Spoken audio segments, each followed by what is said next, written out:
Quand Lady Diana est décédée, le prince Harry avait 12 ans. Plus tard, des images choquantes et des documents secrets l'ont aidé à faire son deuil. C'est un coup de tonnerre qui s'abat sur Buckingham Palace le 31 août 1997 en apprenant la mort de Lady Diana. La princesse de Galles vient de perdre la vie à la suite d'un accident de voiture en pleine nuit sous le pont de l'Alma, au cœur de Paris. Un massage cardiaque n'a pas suffi à ranimer celle qui partageait il y a peu la vie de Charles. En pleine polémique conspirationniste, le prince Harry comprend à peine l'événement qui bouleverse la couronne. Dans ses mémoires intitulées Le suppléant, le duc de Sussex évoque se souvient des photos chocs des paparazzis révélant l'arrière de la tête de sa mère, affalée sur le siège arrière. Je pense qu'à ce moment-là, je cherchais des preuves que c'était réellement arrivé et explique aujourd'hui le fils de Lady Diana en interview avec TV. La preuve qu'elle avait été dans la voiture, qu'elle avait été blessée. Le prince Harry confie, je cherchais aussi à avoir mal parce qu'à ce moment-là, j'étais encore assez insensible à tout ça. C'était, encore une fois, mon corps, mon système nerveux en quelque sorte, qui s'est arrêté.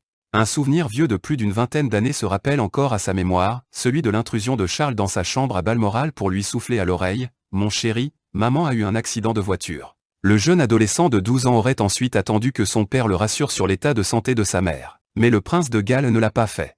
Harry ne pleurerait sa mère qu'une seule fois, lors de ses funérailles à l'abbaye de Westminster le 6 septembre 1997. Les rues de Londres étaient envahies par la foule la plus immense qu'ait jamais vue cette ville immémoriale, se souvient le prince Harry. Lui marche alors tête baissée aux côtés de son frère aîné William et de son père. Aucun débordement d'émotion n'est autorisé. La couronne exige dignité et retenue. Harry contient d'autant plus difficilement ses larmes que certains témoins lui ont rapporté avoir une photo de lui et de son frère entre les mains de sa mère dans le cercueil qui le précède.